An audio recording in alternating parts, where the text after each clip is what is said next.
berbadan lebah tapi kok gede banget.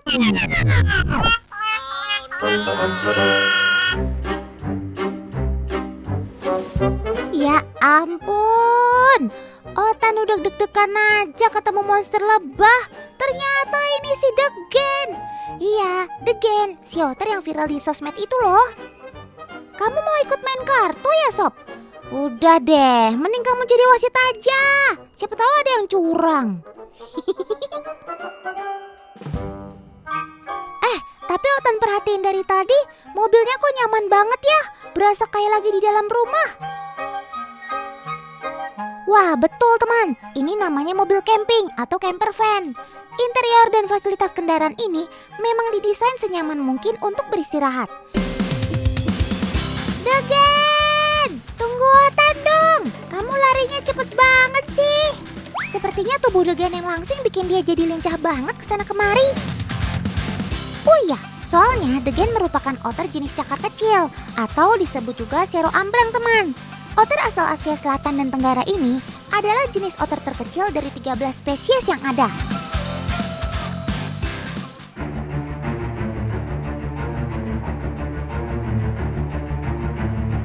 Loh, apa yang terjadi, Sob? Astaga, ternyata ada ular di sebelah situ, teman. Kok kamu takut sih? Biasanya kan seekor otter sangat berani melawan ular rektik seperti ini. It's okay, Sob. Ular ini gak akan ganggu kamu kok. Saking jinaknya, insting defense dan menyerang saat ada predator datang sudah berkurang ya. Hasilnya, si otter cakar kecil ini tetap cuek aja tuh lanjutin lari bareng Kak Marcel.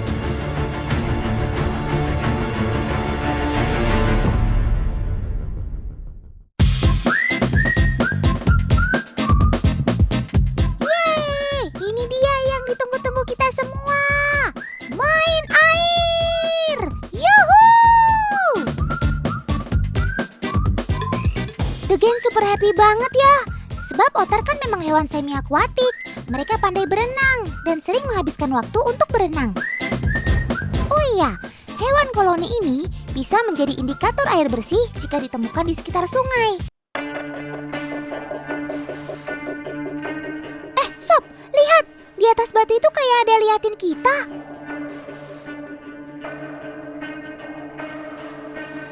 Wah, betul saja teman, itu ada anak biawak.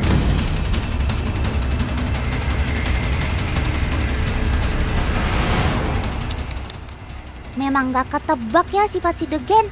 Giliran masih kecil aja kamu berani. Tunggu agak gedean deh, Sob. Dijamin auto kabur.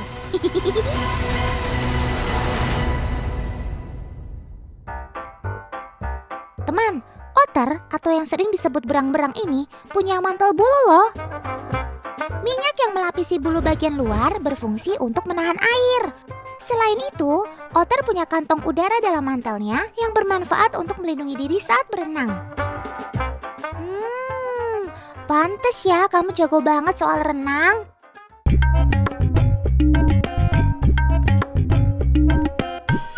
Teman, udah pernah belum merasa dititipkan hewan peliharaan di tempat umum? Dititipin kucing, anjing, udah biasa. Gimana ya reaksi orang-orang melihat Degen si otter? Bahkan jika Kak Marcel menitipkan ia ke orang lain. Yuk Markirat, mari kita lihat. Nah, ini target pertama kita teman. Ada 2 ibu-ibu yang lagi ngobrol tuh. Coba ya kita lihat reaksi mereka. Kak Marcel, mainkan.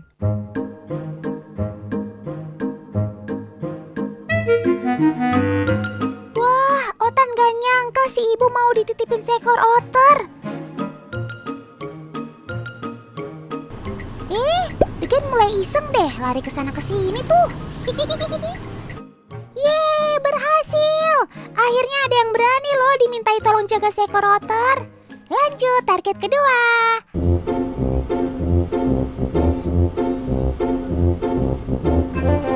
Nah, ada ibu-ibu di atas motor tuh.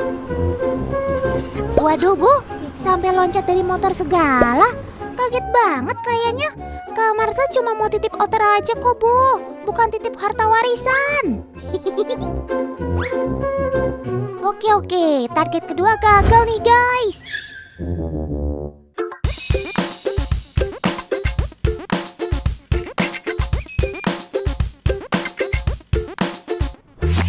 Masih di depan sekolah nih. Untung ada bapak baik hati mau nolongin. Mantep deh pak. Asik. Si bapak mulai nyaman nih sama Degen. Walah, makin rame bubaran sekolah nih. Cie, kamu jadi pusat perhatian anak-anak SD nih. Jangan usil ya sob. Ternyata kamu disambut hangat oleh bapak dan sekumpulan anak kecil ya sob. Mantap. Nah, daripada gosip siang bolong, mendingan jagain Otter aja mbak. Sebentar aja.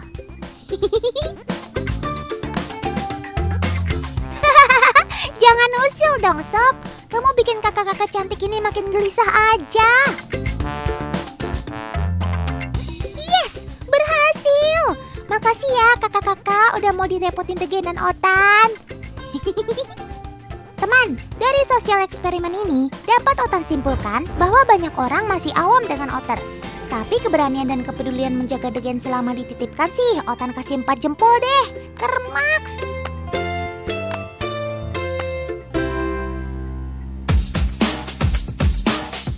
Wah, gawat sob.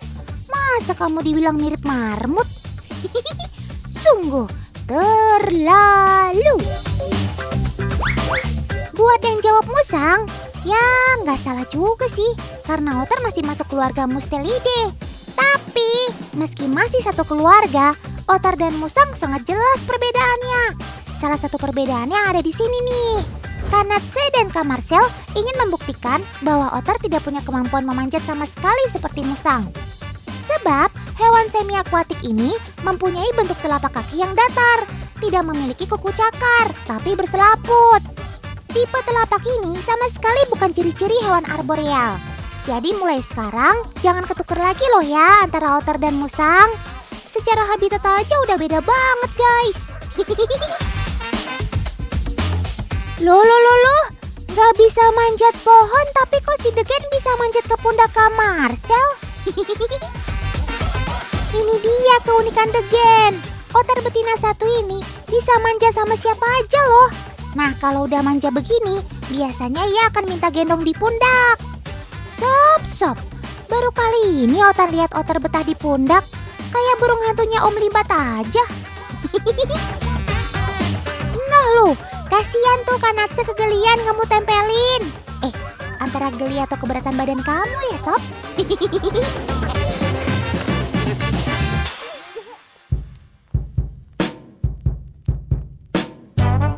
Buat teman di rumah yang memelihara otter, boleh nih ikutin tips dari Kak Marcel agar otter kalian juga nggak kalah jinak seperti Degen.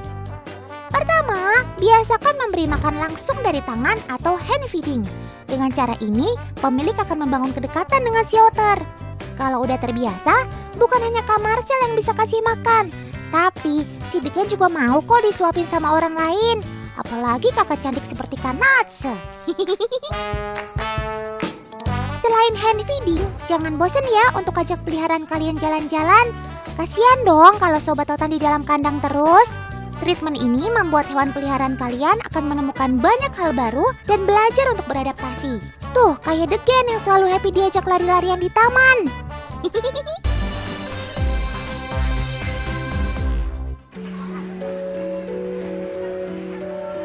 Sob, kamu kok sedih gitu sih? Otan emang mau pamitan sih, cuma gak usah sedih gitu dong. Besok kan Otan datang lagi. Gak nyangka ya, hewan sangar kayak kamu bisa meneteskan air mata juga. Tapi air mata beneran gak nih? Jangan-jangan air mata bohongan nih, alias air mata buaya.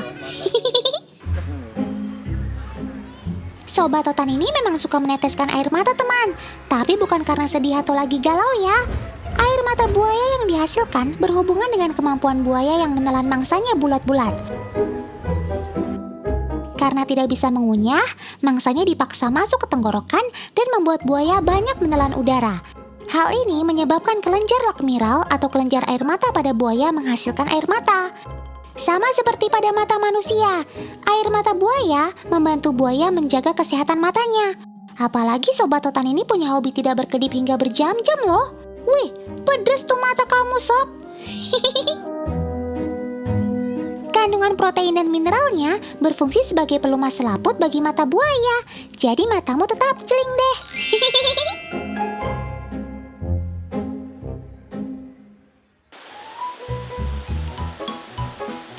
Wih, ada yang lagi berjemur nih. Asik banget sih, Sob, nyantai di sungai gini.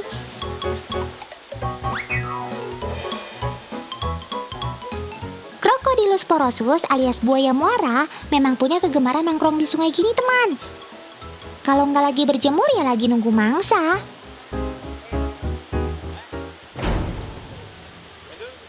Wow. Itu kan ular piton.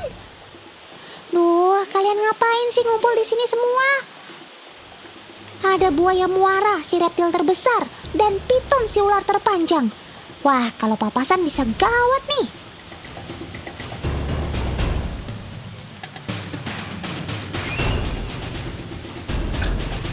Nah, benar kan yang Otan takutkan terjadi. Buaya dan ular mulai saling mengancam, teman-teman. Aduh, kalian nggak bisa ya berdamai aja.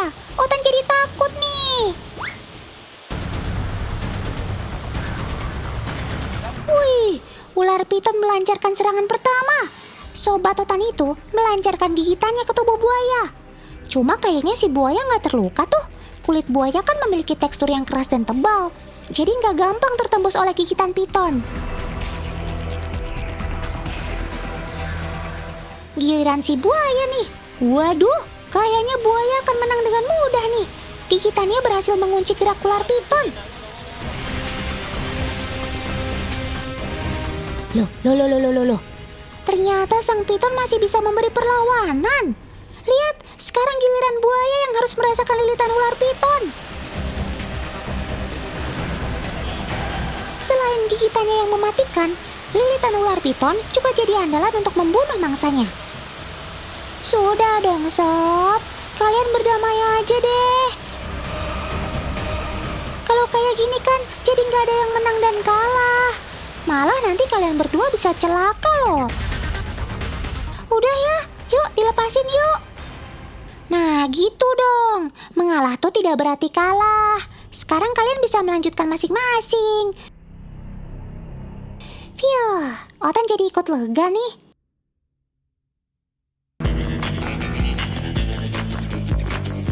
Lah, Kak Mimi bawa-bawa apa tuh? Oh, itu kan manekin alias patung dari bahan plastik. Kita mau melakukan uji coba kekuatan ular piton nih. Yuk, langsung aja kita mulai. Pertama, kita coba lihat respon ular kalau diganggu dengan manekin. Hati-hati ya, Kak. Wih, si piton langsung menyerang tuh. Gigitan memang menjadi andalan piton dalam menyerang mangsa atau melindungi diri dari ancaman. Ular bisa menyerang sejauh sepertiga hingga setengah panjang tubuhnya loh. Tuh, jauh banget kan? Nah, kalau berpapasan dengan ular piton liar di alam, kita harus bisa menjaga jarak ya. Jangan deket-deket deh pokoknya. Apalagi kalau piton sudah dalam posisi siap menyerang. Nah, coba sekarang kita uji kekuatan lilitan piton. Kira-kira bisa nggak ya meremukkan manekin ini? Piton bisa mendeteksi denyut jantung dan panas tubuh, teman. Ketika sedang melilit mangsanya, ia akan mulai melepaskan lilitan ketika mangsanya sudah lemah. Kepala piton tetap kita pegang ya. Ingat ya teman-teman, adegan ini dilakukan oleh profesional ya. Jangan ditiru di rumah. Nah, pitonnya mulai ngelilit tuh. Wih, mulai kelihatan ya kekuatan lilitan piton. Bagian badannya mulai mengeras. Terbuktikan, ular piton hanya akan melilit mangsanya atau ketika merasa terancam. Wih, si piton mulai mencari tempat agar bisa mengunci lilitannya tuh. Bagian ekor berfungsi sebagai pengait agar kekuatan lilitan menjadi semakin kuat. Bagian leher dan dada menjadi tempat favorit piton untuk melumpuhkan musuhnya. Lilitan yang kuat akan membuat mangsanya kesulitan bernafas.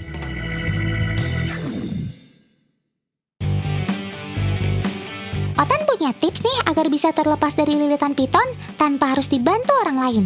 Soalnya, menguraikan lilitan piton secara manual membutuhkan tenaga 2 hingga 3 orang lebih loh, tergantung dari ukuran ularnya.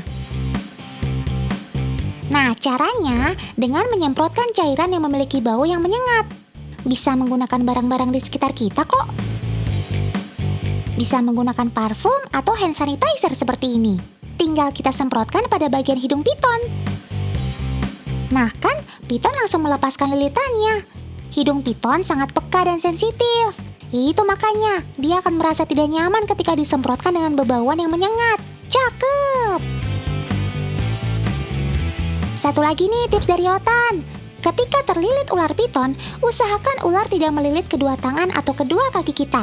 Usahakan masih ada bagian tangan dan kaki yang terbebas. Jadi memudahkan kita untuk tetap bergerak, menjaga kemungkinan kita untuk melepaskan diri atau meminta bantuan. Cakep!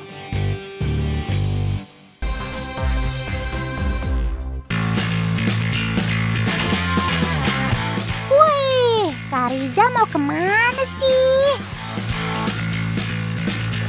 Nah, jadi Tan, sekarang kita mau cari sobat Otan nih, namanya kepiting ranina. Nanti mudah-mudahan kita dapat ya. Wah, mau cari kepiting ranina toh. Oh, oke Kak Riza. Selamat mencari ya. Semoga bisa dapat banyak. Kali ini, tim si Otan akan melakukan pencarian kepiting ranina di daerah Desa Malimbu, Lombok. Biasanya ketika cuaca sedang tidak bagus, para nelayan akan mencari kepiting ranina atau kepiting godek untuk kebutuhan pangan sehari-hari. Ngomongin sobat Otan yang satu ini, mereka lebih menyukai tempat berpasir di kedalaman mencapai 100 meter. Hihihi, itu dia kepitingnya, Paman! Cepat tangkap! Keburu dia hilang! Oh iya teman, selain membenamkan diri dalam pasir, sobat Otan ini juga suka berdiam diri seperti mati untuk mengelabui para pemangsanya tuh. Tuh lihat, mereka seperti lemah tak berdaya kan? Tapi kalau sudah mencapai dasar pasir, lihat apa yang mereka lakukan. Berbalik badan, langsung dengan cepat masuk ke dalam pasir untuk menyelamatkan diri. Pintar sekali akting kalian sob. Belajar dari mana sih? Ajarin Otan dong.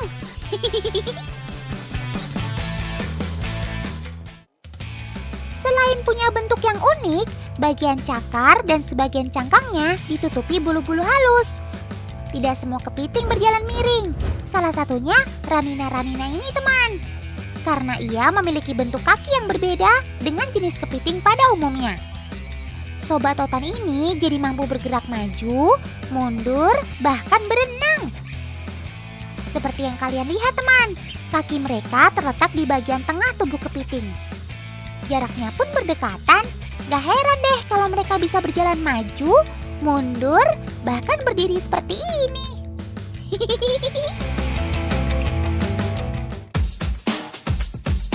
Kalau melihat sobat Otan masuk ke dalam pasir sih biasa ya. Gimana kalau media pasirnya kita beri bebatuan kecil seperti ini? Kira-kira mereka mampu gak ya menggali bebatuan dan masuk ke dalam pasirnya? Mari kicop, mari kita coba. Masa kamu menyerah begitu saja, Sob? Ayo dong, tunjukkan kemampuanmu. Bikin Otan bangga. Wah, ternyata kalian akan bereaksi ketika ada kepiting lainnya datang ya? Otan lupa, masuk ke dalam pasir merupakan salah satu cara kalian untuk bertahan dari gangguan pemangsa. Jadi kalau nggak ada gangguan, ya mereka bakal diem aja seperti tadi.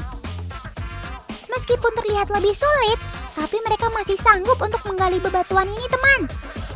Kermaks, keren maksimal.